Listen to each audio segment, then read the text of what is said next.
Incredible but directionless chaos.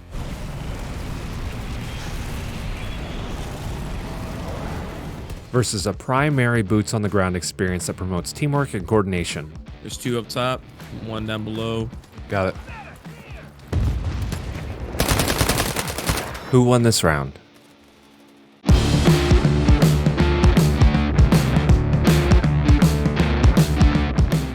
Welcome to the channel, gamers. My name is Tacti. After finally being able to play some of the Battlefield 2042 beta over the weekend, and shortly before that playing the World War III Veterans Alpha test, it just makes sense for me to compare the two since they're both providing a more modern first-person shooter experience.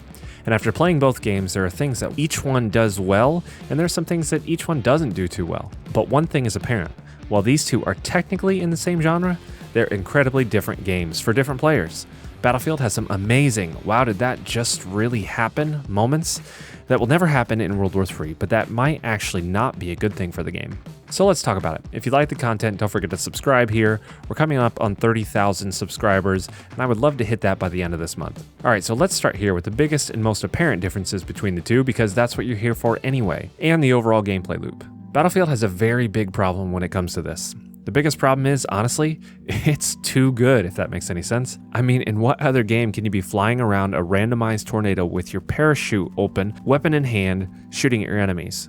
In what other game can you do that? None. It's just not going to happen. That's an incredible experience, and DICE is truly paving the way for the future of gaming, for this new level of gaming. It starts right here. This sort of environmental destruction is something nobody can match.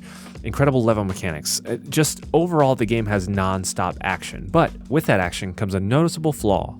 The gameplay loop isn't very good. All this chaos and the cool Battlefield moments that you can have with your player are great, but then the objective-based team play really suffers. Why would you capture objectives when you can be doing really cool things like flying around a tornado or getting a long headshot with a sniper rifle, or shoot down a helicopter and see an enjoyable explosion? It's evident, at least in this beta, that these non-stop action moments lead to chaos and very little team play. This is further exacerbated, I think, by the changes in the operator system. Why did I have a squad? Did anyone get revived? Was anyone on my team even aware that I existed? No, because they could grab whatever they wanted to and be on their merry way. And this is where World War III has an opportunity to shine, and I think it really did shine in the alpha test. What it lacks in pizzazz and moments full of awe, it makes up for in game design, in teamwork, and in central purpose of the map. Sure, the maps are much smaller and with much less verticality to them, but for the most part, the pure infantry combat provides a more meaningful experience. You've got a squad with a purpose. You listen to your squad leader who gives you attack objectives. You score points from listening to your squad leader, and then those points can be used to call in some sort of strike to further assist your team in either capturing another objective or defending it. It's balance. It's facilitating teamwork. It's a more enjoyable experience because everyone's not out to do just some awesome things all the time. Their focus is on winning the match, following orders, and shooting baddies along the way. This, in my opinion, not only facilitates more longevity to the game, but also facilitates a better overall community experience. When people know what's going on, they feel more included. When there's teamwork, a community gets stronger, and Battlefield does next to nothing to promote this teamwork. Now, obviously, a limitation to this is that this is just a Battlefield beta weekend. It's just a single day. People are trying as many cool things as possible, and they really don't care about winning the match. They just want to see awesome clips that they can share with their friends or post on YouTube to try to get famous. Those types of things. So that may be factoring into this a little bit. We're just going to have to see when the full game releases. But overall, even with all those things, there's one thing that really makes me doubt that this is just a single weekend problem: the general map design. Now, Battlefield is hosting primarily huge maps here, and these maps obviously come with a lot of empty space. So in order to combat this, they sprinkled 128 players and bots if the lobby isn't full. I think the biggest problem with trying to fill that space with the higher player count, it just didn't work, at least not on the orbital map. There are some smaller skirmishes around the map, yes. That was their intention when it came to the level design, but at least on this single orbital map we got to play, it only felt like everybody just congregated to the tarmac or whatever you space rangers call those runways and this long expanse between rockets. I don't know. But I don't know if it's just the placement of the points or people not understanding the map yet, but the map design doesn't do a great job of promoting movement to, let's say, A1 and A2 here on the map. Not because it's not a beneficial thing. Obviously, those points are pretty easy to manage if you team play correctly, but all the battles were down in the flat area, and with those points constantly being taken or contested, that's where the action was. The incentive was to be right here. There was no incentive to be up in the hills, especially because if you capture the objective, you got to make it all the way across the field to another objective. That running can be long and tedious, so you're left with just hanging out down in the valley getting shot at from every direction, and the map design overall just doesn't promote any real fronts. It's just bullets whizzing by from every direction.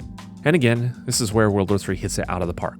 Now, while I think that they could add probably about 10 more players to the lobbies, they've got at least a level design down. The alpha hosted 20v20 servers, and while there were moments where action took a break, I wouldn't say that's necessarily a bad thing. For the most part, World War III maps did a very good job of maintaining some sort of front to at least understand where your enemy is coming from.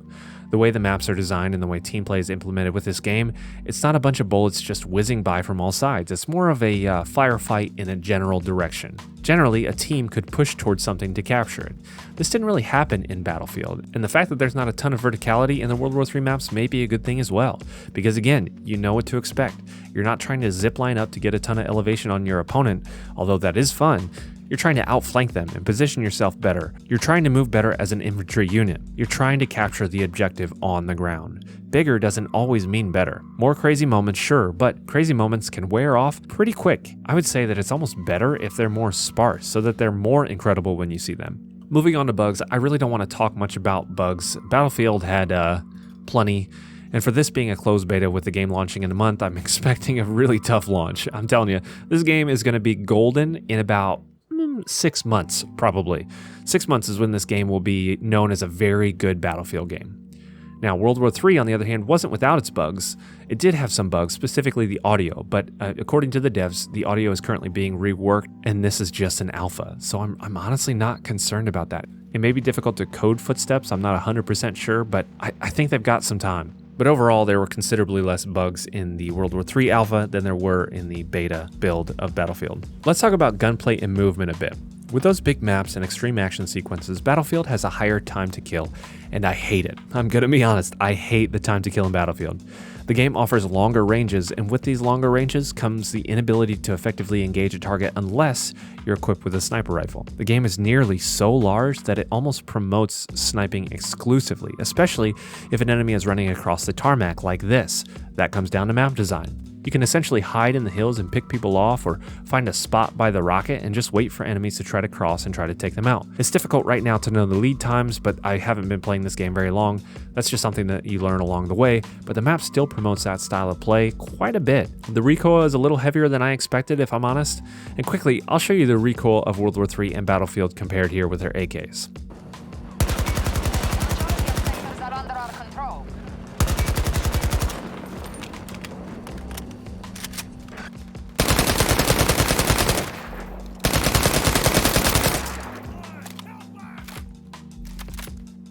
I would say World War III has a little harsher recoil here, as well as a little crazier hipfire. However, it's also got a much lower time to kill. I'm not sure the exact time to kill on Battlefield, but sometimes maybe 6 to 8 bullets were required, that's just a guess. World War III, on the other hand, is more around 3 to 5 bullets depending on what area of the body you're hitting, sometimes even less. But the ballistics in World War III are much different. Sure, there are damage multipliers for each area of the body, both games have that. But every World War III has a plate carrier that is actually implemented into the ballistics, and if they wish, they can have a helmet, also implemented. Without a helmet though, your head is left very vulnerable, so the plate and helmet can stop a few bullets to change the time to kill a bit, depending on which plate you use of course, but if you're hitting an enemy just right or have some sort of armor-piercing rounds available, the time to kill is incredibly low. And since I mentioned the helmet, I might as well talk about customization now, because customization is where World War III thrives as well. As a limitation here, again, we don't exactly know what the progression and customization fully looks like for either, but much less for Battlefield. All we've seen is the attachments available for a specific weapon and specific attachments on the fly with a highly intuitive system that allows situations like this.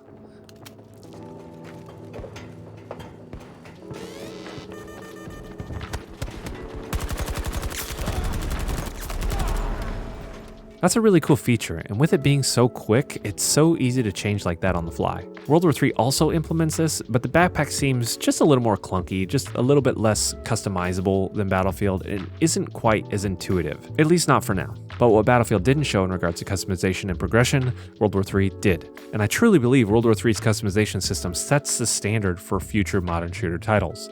Not just weapons either. Vehicles, characters.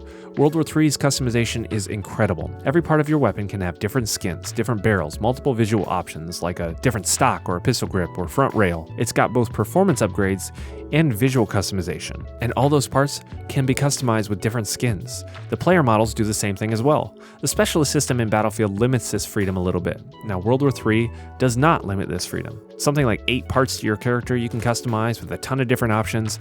It's really incredible the amount of customization available in World War III. I really think this is going to set the bar for future modern shooters. I think future Call of Duties and anybody else that is going to make a modern shooter is going to have a system like this. Now, as far as movement goes, they're somewhat similar.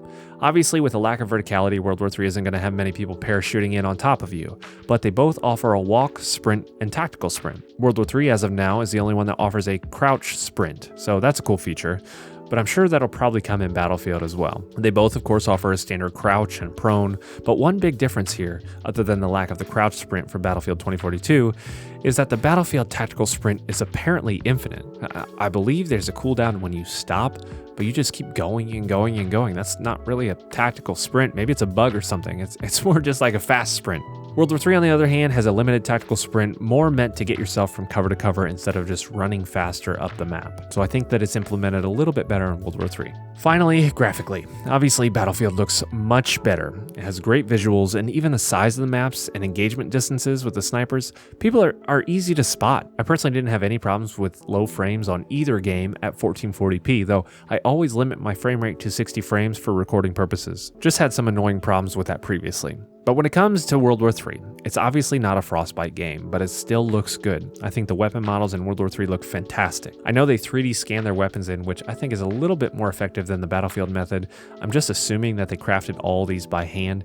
I think the problem with that is weapons look a little bit too cartoony. I find that a big problem with those semi-futuristic games. And I could be wrong about that. They may not use that method. That, for all I know, they could have scanned weapons in.